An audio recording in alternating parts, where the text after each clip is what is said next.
नरेंद्र मोदी जी से मैं सविनय आग्रह करती हूं कि आज के इस अत्यंत आनंद के तथा महत्वपूर्ण अवसर पर वे अपनी ओजस्वी वाणी तथा अनमोल विचारों से हमें अनुग्रहित करें।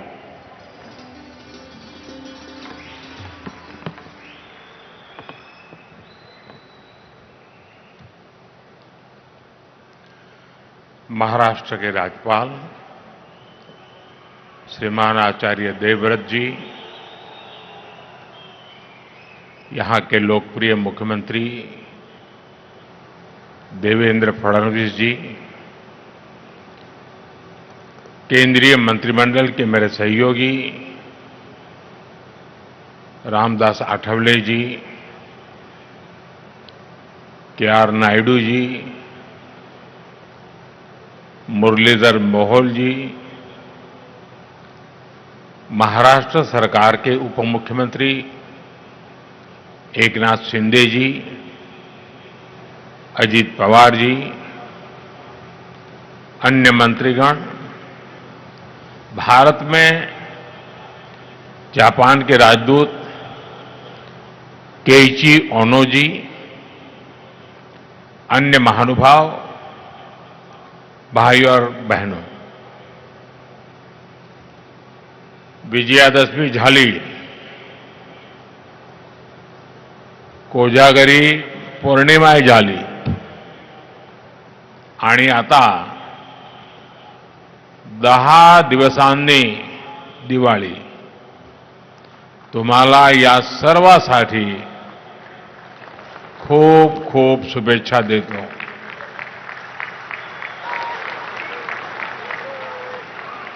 साथियों, आज मुंबई का लंबा इंतजार खत्म हुआ। मुंबई को अब अपना दूसरा इंटरनेशनल एयरपोर्ट मिल गया है। ये एयरपोर्ट इस क्षेत्र को एशिया के सबसे बड़े कनेक्टिविटी हब के रूप में स्थापित करने में बड़ी भूमिका निभाएगा। आज मुंबई को पूरी तरह से अंडरग्राउंड मेट्रो भी मिली है। इससे मुंबई में ट्रैवल और आसान होगा, लोगों का समय बचेगा। ये अंडरग्राउंड मेट्रो विकसित होते भारत का जीवंत प्रतीक है। मुंबई जैसे व्यस्त शहर में जमीन के नीचे, और वो भी ऐतिहासिक बिल्डिंगों को सुरक्षित रखते हुए, ये शानदार मेट्रो बनाई गई है। मैं इससे जुड़े श्रमिकों और इंजीनियर्स को भी आज बधाई देता हूं। साथियों, ये समय भारत के नौजवानों के लिए अनगिनत अवसरों का समय है। कुछ दिन पहले ही देश की अनेक आईटीआई को इंडस्ट्री से जोड़ने के लिए 60,000 करोड़ रुपए की पीएम सेतु स्कीम लॉन्च हुई है। आज से महाराष्ट्र सरकार ने सैकड़ों आईटीआई और तकनीकी स्कूलों में नए प्रोग्राम का शुभारंभ किया है। इसके स्कूलों में पढ़ने वाले बच्चों को भी drone, robotics, electric vehicle, solar energy, green hydrogen, ऐसी अनगिनत नई टेक्नोलॉजी की ट्रेनिंग मिल पाएगी। मैं महाराष्ट्र के युवाओं को बहुत बहुत शुभकामनाएं देता हूं। साथियों, आज इस बड़े अवसर पर मैं महाराष्ट्र के सपूत लोकनेता दीबा पाटिल जी को भी याद कर रहा हूं। उन्होंने समाज के लिए, किसानों के लिए जिस सेवा भाव से काम किया, वो हम सभी के लिए प्रेरणा है। उनका जीवन समाज जीवन में काम करने वालों को हमेशा प्रेरित करता रहेगा। साथियों, आज पूरा देश विकसित भारत के संकल्प की सिद्धि में जुटा है। विकसित भारत यानी जहां गति भी हो और प्रगति भी हो, जहां लोक हित सर्वोपरि हो, जहां सरकार की योजनाएं देशवासियों का जीवन आसान बनाए। अगर आप बीते 11 वर्षों की यात्रा पर नजर डालें तो भारत के कोने कोने में इसी भावना से तेज गति से काम हो रहा है। जब Vande Bharat semi high speed ट्रेनें पटरियां पर दौड़ती है, जब बुलेट ट्रेन का काम रफ्तार पकड़ता है, जब चौड़े हाईवे और एक्सप्रेसवे नए शहरों को जोड़ते हैं, जब पहाड़ों को चीरकर लंबी टनल्स बनती हैं, जब लंबे और ऊंचे सी ब्रिज समंदर के दो किनारों को जोड़ते हैं, तब भारत की गति भी दिखाई देती है और भारत की प्रगति भी दिखाई देती है। तब भारत के नौजवानों की उड़ान को नए पंख लगते हैं। साथियों, आज का कार्यक्रम भी इसी सिलसिले को आगे बढ़ा रहा है। नवी मुंबई इंटरनेशनल एयरपोर्ट एक ऐसा प्रोजेक्ट है जिसमें विकसित भारत की झलक है। ये छत्रपति शिवाजी महाराज की धरती पर बना है और इसका आकार कमल के फूल जैसा है। यानी ये संस्कृति और समृद्धि का जीवंत प्रतीक है। इस नए एयरपोर्ट से महाराष्ट्र के किसान यूरोप और मिडिल ईस्ट के सुपरमार्केट से भी जुड़ जाएंगे। यानी किसान की ताजा उपज, फल, फूल, सब्जी और मछुआरों के उत्पाद तेजी से ग्लोबल मार्केट तक पहुंच पाएंगे। इस एयरपोर्ट से यहां आसपास के छोटे और लघु उद्योगों के लिए एयरपोर्ट की लागत कम होगी। यहां निवेश बढ़ेगा, नए उद्योग, नए उद्यम लगेंगे। मैं महाराष्ट्र और मुंबई के सभी लोगों को इस एयरपोर्ट की बहुत बहुत बधाई देता हूं। साथियों, जब सपनों को सिद्ध करने का संकल्प हो, जब देशवासियों तक तेज विकास का लाभ पहुंचाने की इच्छा शक्ति हो, तो नतीजे भी मिलते हैं। हमारी हवाई सेवा और इससे जुड़ी इंडस्ट्री इसका बहुत बड़ा प्रमाण है। आपको याद होगा 2014 में जब देश ने मुझे अवसर दिया तो मैंने कहा था कि मेरा सपना है कि हवाई चप्पल पहनने वाला भी हवाई सफर कर सके। इस सपने को पूरा करने के लिए बहुत जरूरी था कि देश में नए नए एयरपोर्ट बनाए जाए। हमारी सरकार ने इस मिशन पर गंभीरता से काम शुरू किया। बीते 11 साल में देश में एक के बाद एक नए एयरपोर्ट बनते चले गए। साल 2014 में हमारे देश में सिर्फ 74 एयरपोर्ट थे। आज भारत में एयरपोर्ट की संख्या 160 को पार कर गई है। साथियों, जब देश के छोटे छोटे शहरों में एयरपोर्ट बनते हैं तो वहां के लोगों को हवाई सफर के लिए विकल्प मिलने लगता है और इसमें भी पैसे की मुश्किल कम करने के लिए हमने उड़ान योजना शुरू की ताकि सस्ते में लोगों को हवाई जहाज का टिकट मिल पाए। उड़ान योजना की वजह से बीते दशक में लाखों लोगों ने पहली बार हवाई सफर किया है, अपना सपना पूरा किया है। साथियों, नए एयरपोर्ट बनने और उड़ान योजना से लोगों को तो सुविधा मिली है और साथ ही भारत दुनिया का तीसरा बड़ा डोमेस्टिक एविएशन मार्केट भी बना है। अब तो हमारी एयरलाइंस लगातार अपना विस्तार कर रही है और लोगों के लिए आश्चर्य होता है जब दुनिया के लोग जानते हैं अकेले हिंदुस्तान से इन दिनों हवाई जहाज बनाने वाली कंपनियों के पास करीब करीब 1000 नए हवाई जहाज का ऑर्डर बुक पड़ा है।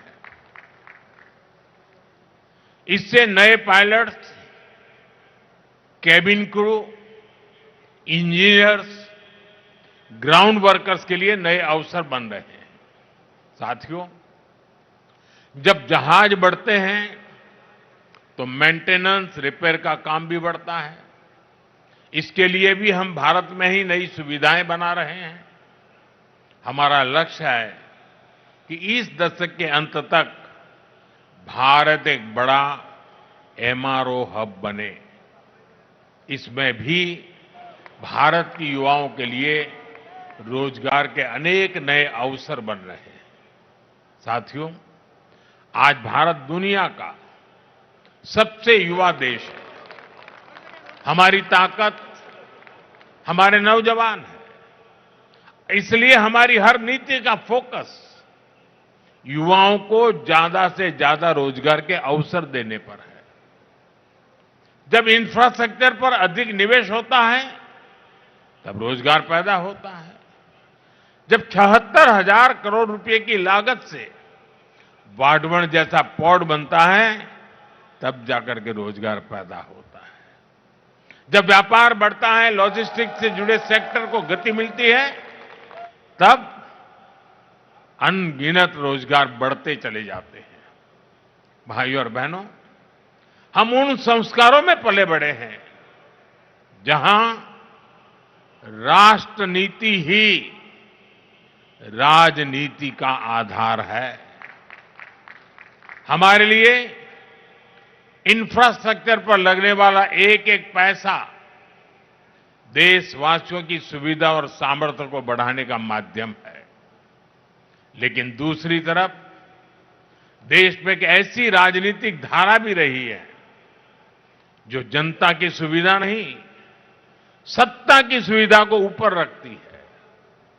ये वो लोग हैं जो विकास के काम में रुकावट डालते हैं, घोटाले घपले करके विकास के जुड़े प्रोजेक्ट्स को पटरी से उतार देते हैं। दशकों तक देश ने ऐसे नुकसान को देखा है। साथियों, आज जिस मेट्रो लाइन का लोकार्पण हुआ है, ये उन लोगों के कारनामों की याद भी दिलाता है। मैं उसके भूमि पूजन में शामिल हुआ था। तब मुंबई के लाखों परिवारों को उम्मीद जगी थी कि उनकी परेशानियां कम होगी। लेकिन फिर कुछ समय के लिए जो सरकार आई, उसने ये काम ही रोक दिया। उनको सत्ता मिली, लेकिन देश को हजारों करोड़ रुपए का नुकसान हुआ। इतने सालों तक असुविधा हुई। अब ये मेट्रो लाइन बनने से 2-2.5 घंटे का सफर 30-40 मिनट में हो जाएगा। जिस मुंबई में एक एक मिनट का महत्व है, वहां 3-4 साल तक इस सुविधा से मुंबईकर वंचित रहे। ये किसी पाप से कम नहीं है।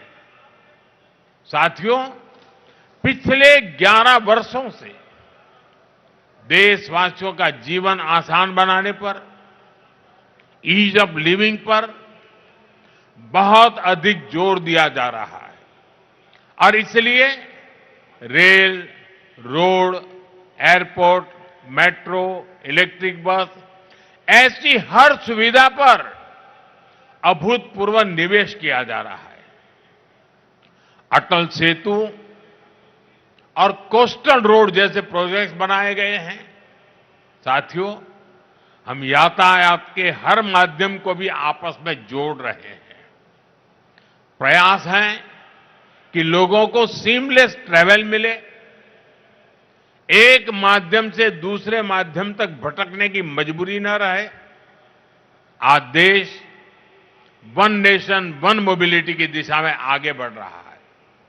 मुंबई वन ऐप भी इसी दिशा में एक और प्रयास है। अब मुंबई वालों को टिकट के लिए घंटों लाइन में खड़ा नहीं रहना होगा। मुंबई वन ऐप से एक बार टिकट लो और उसी टिकट से लोकल, बस, मेट्रो या टैक्सी सब में सफर करो। साथियों, मुंबई भारत की आर्थिक राजधानी के साथ भारत के सबसे वाइब्रेंट शहरों में से एक है। इसलिए 2008 में आतंकियों ने भी मुंबई शहर को बड़े हमले के लिए चुना, लेकिन तब जो कांग्रेस की सरकार सत्ता में थी उसने कमजोरी का मैसेज दिया, आतंकवाद के सामने घुटने टेकने का संदेश दिया। अभी अभी हाल में कांग्रेस के एक बड़े नेता जो देश के गृह मंत्री तक रह चुके हैं, उन्होंने एक इंटरव्यू में बहुत बड़ा खुलासा किया है। उन्होंने दावा किया है कि मुंबई हमले के बाद हमारी सेनाएं पाकिस्तान पर हमला करने को तैयार थी। पूरा देश भी उस समय यही चाहता था, लेकिन उस कांग्रेस नेता की माने तो किसी दूसरे देश के दबाव के कारण तब कांग्रेस सरकार ने भारत की सेनाओं को पाकिस्तान पर हमला करने से रोक दिया था। कांग्रेस को यह बताना होगा कि वो कौन था जिसने विदेशी दबाव में फैसला लिया, जिसने मुंबई की देश की भावना से खिलवाड़ किया। और देश को ये जानने का हक है, कांग्रेस की इस कमजोरी ने आतंकवादियों को मजबूत किया, देश की सुरक्षा को कमजोर किया, जिसकी कीमत देश को बार बार जाने गंवाकर चुकानी पड़ी। साथियों, हमारे लिए देश और देशवासियों की सुरक्षा से बढ़कर कुछ भी नहीं है।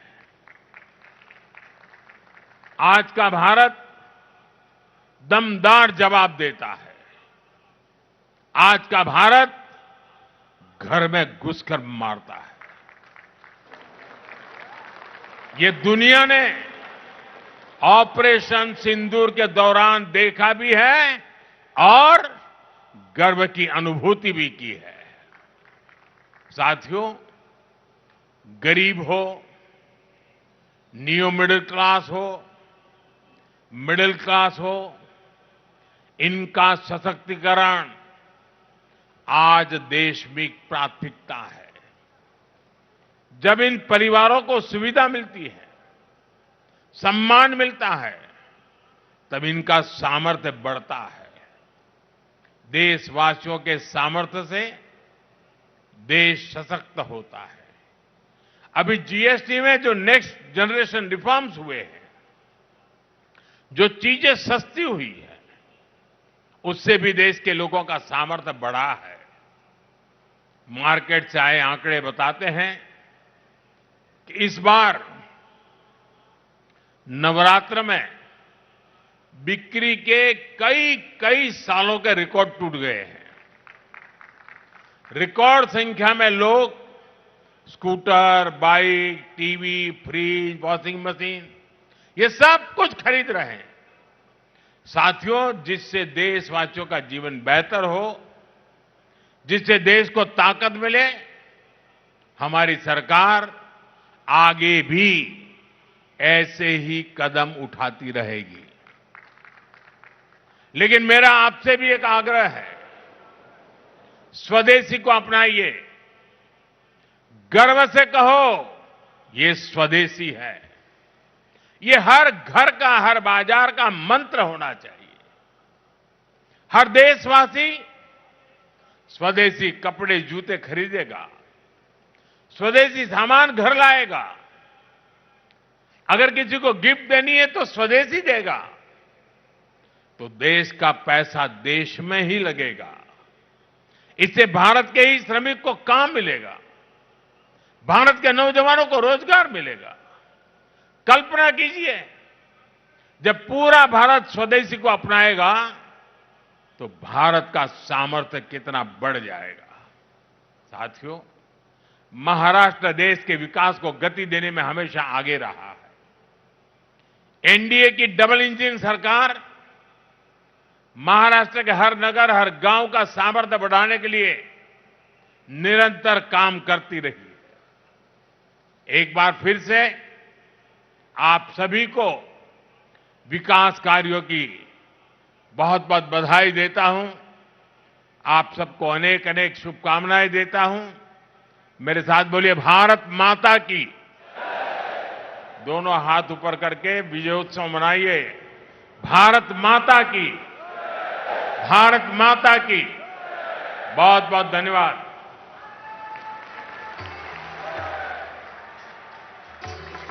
आपका संबोधन पूंजी के रूप में प्रेरणा का स्रोत बनकर रहेगा। सभी की ओर से आपके मार्गदर्शन के लिए मैं हृदय की गहराइयों से आभार प्रकट करती हूं। धन्यवाद।